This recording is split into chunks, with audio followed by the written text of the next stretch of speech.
The Marines said no. The Navy said no. 3 times the Army said no. Why?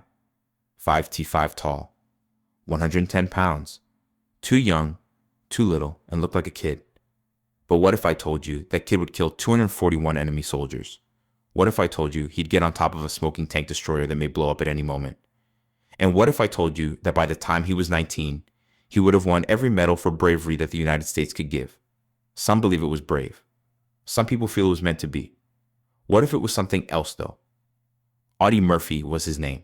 He was the most decorated soldier in the history of the United States. And they kept the military documents. You will see them today. Number 1 turned down 3 times before turning 18, December 7th, 1941. The attack on Pearl Harbor. Audie Murphy was 16 years old, lived in Texas, and wanted to fight. He first attempted the Marines, but they turned him down. He was 5'5" tall, weighed 110 pounds, and looked 14. Then the Navy said no. The same rationale. The Army then said no again. They told him to go home and drink milk, which is what they meant. 6 months before, his mother had died. Years before, his father had left the family. He dropped out of school in 5th grade to pick cotton for $1 a day. He used a rifle to hunt rabbits so he could feed his brothers and sisters. And now 3 parts of the military said he wasn't good enough. Karen, his older sister, signed an affidavit. She lied about when he was born. Changed 1925 to 1924. On paper, he was 18. June 30th, 1942. The troops finally let him in. 5 months later, he was in basic training at Camp Walters in Texas. His company commander tried to send him to chef school. Murphy said no. He wanted the foot soldiers. By 1945, that 110-pound boy they turned down 3 times had killed more enemy soldiers than any other American in World War II. Number 2 climbed on top of a flaming tank destroyer. The 26th of January, 1945. Holtzwihr, in France. It's 2 p.m. The 15th Infantry Regiment's Company B is being attacked. 6 German tanks and 250 infantrymen are all heading toward Murphy's position. Murphy's company only had 18 men remaining the night before.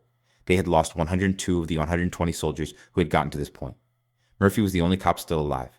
He told his soldiers to go back to the woods. He stayed at his command position and used a field phone to call in artillery strikes on the Germans who were moving forward. Then a German 88 shell damaged the American tank destroyer that was behind him. Hit directly. It started to burn. The crew left it and ran away.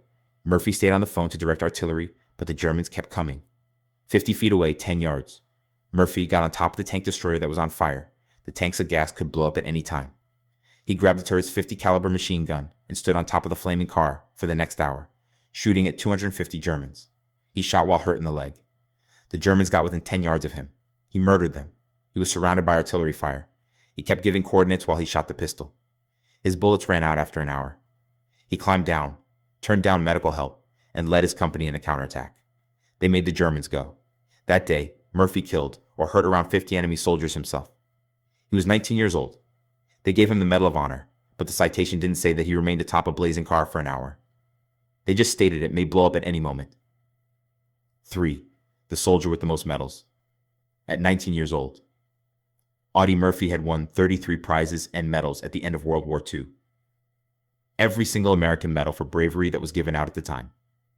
The Medal of Honor, the Distinguished Service Cross, 2 Silver Stars, 2 Bronze Stars, 3 Purple Hearts, 5 decorations from France, including their highest honor, the Legion of Honor, and 1 decoration from Belgium. He fought in 9 important campaigns: Tunisia, Sicily, Naples, Anzio, Rome, southern France, Den, the Rhineland, and Central Europe.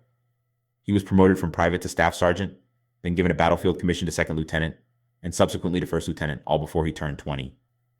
The official military record says that he killed 240 German soldiers and injured and captured many more.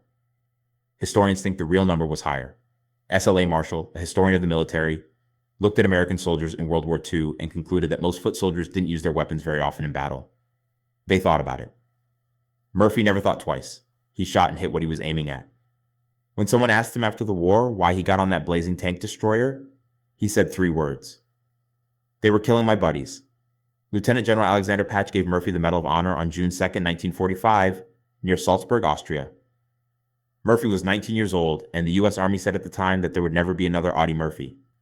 The cover of Life magazine number 4 altered everything. Life magazine came out with its weekly issue on July 16, 1945. There is a soldier in uniform on the cover with a baby face. The headline says, "Most Decorated Soldier." That picture transformed Audie Murphy's life. James Cagney, an actor, noticed it and called Murphy right away. Come to Los Angeles. Cagney said, "I'll help you become an actor." Murphy got to California in September 1945 when he got out of the war.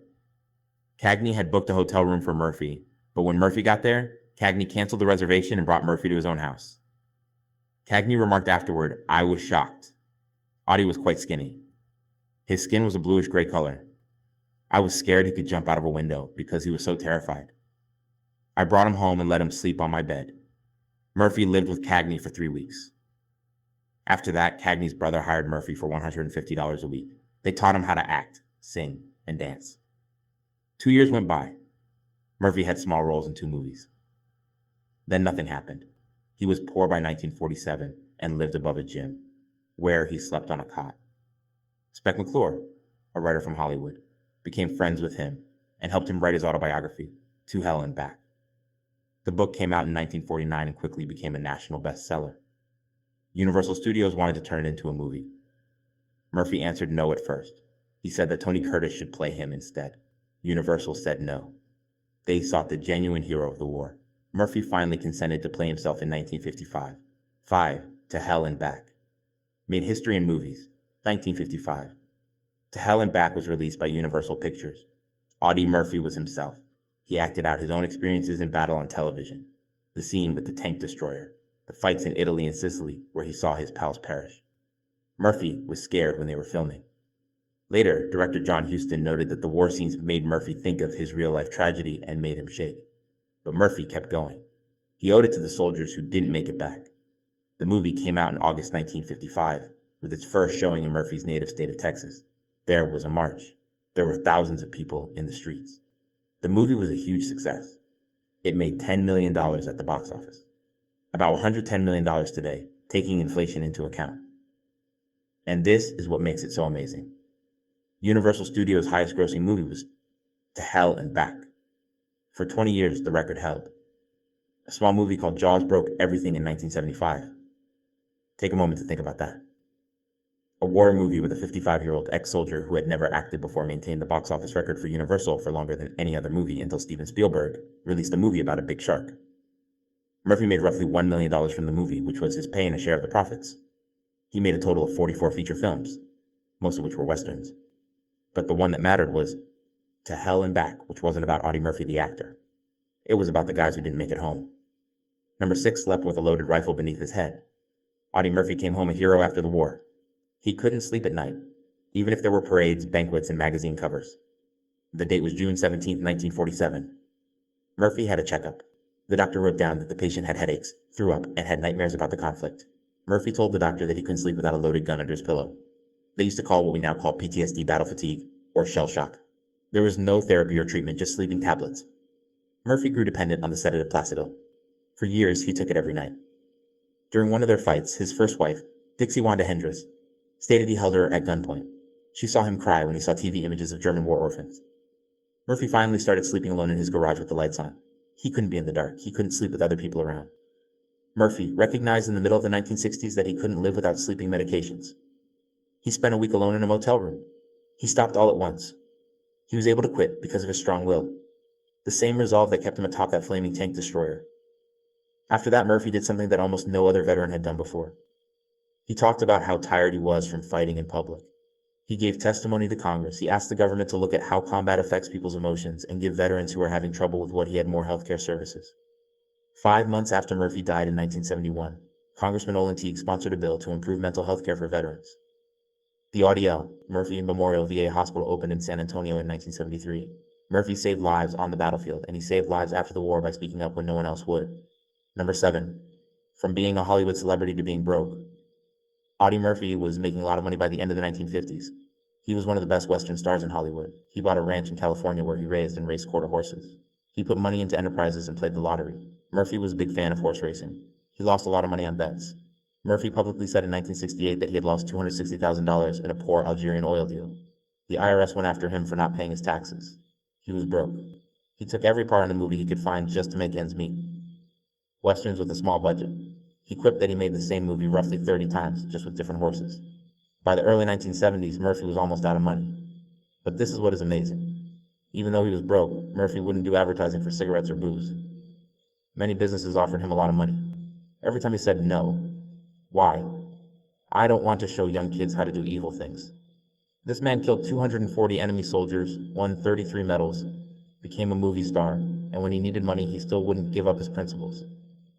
Murphy was arrested in Burbank, California in May 1970 for assault with intent to kill during a fight with a dog trainer. People said he shot at the man. Murphy said no. In the end, the case was dropped.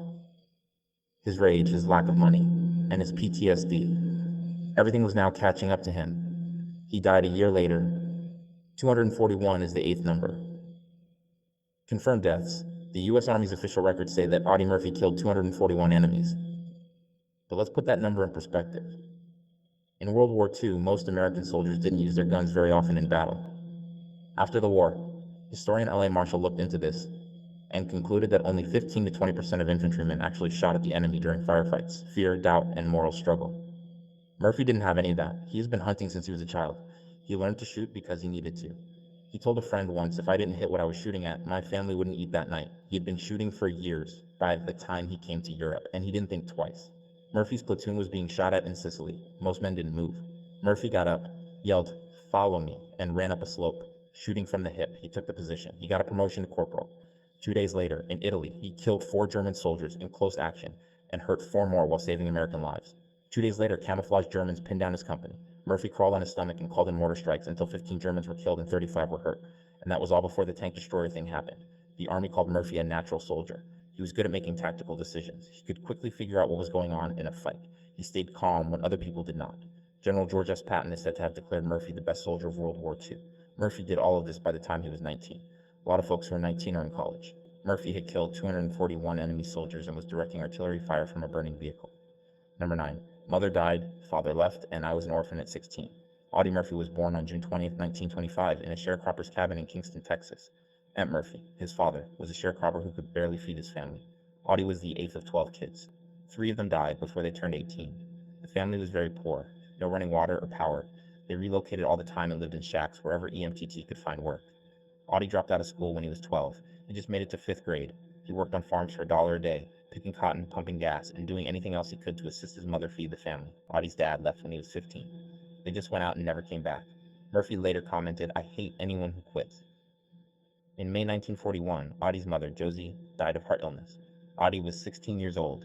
Audie had to put his 3 youngest siblings in an orphanage because he didn't have a mother or father. He wasn't able to look after them. Murphy saw his chance when Pearl Harbor was bombed 7 months later. The military would pay him. He could give his brothers and sisters money. He could finally get away from the poverty that had kept him poor his whole life. But the military said no 3 times. Too little, too young, too feeble. He had to lie about how old he was and gain weight to get in. Murphy wasn't thinking about being a hero when he stepped on that burning tank destroyer in France. He thought about staying alive because that's all he'd ever known. The 10th person died in a plane disaster. On May 28, 1971, at 45 years old, an Aero Commander 680 took off from Atlanta, Georgia, and flew to Martinsville, Virginia. 6 persons were on board, including Audie Murphy. They were on a business trip to check out a factory that makes modular homes. Murphy was in charge of the investing company. Herman Butler, the pilot, had 8,000 hours of flying time, but no instrument rating. This meant that he could only fly in clear weather and use visual references. The weather got bad as they got closer to Virginia. There were a lot of clouds, rain, and fog, and you couldn't see anything. People in Galax, Virginia said they saw the plane flying in and out of clouds at a height of 150 feet above the ground, which is very low.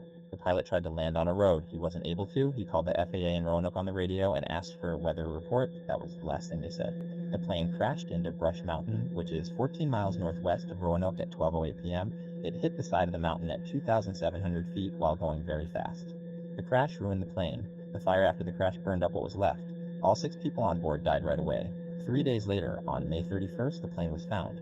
The Civil Air Patrol found the wreckage 300 feet below the top of the mountain.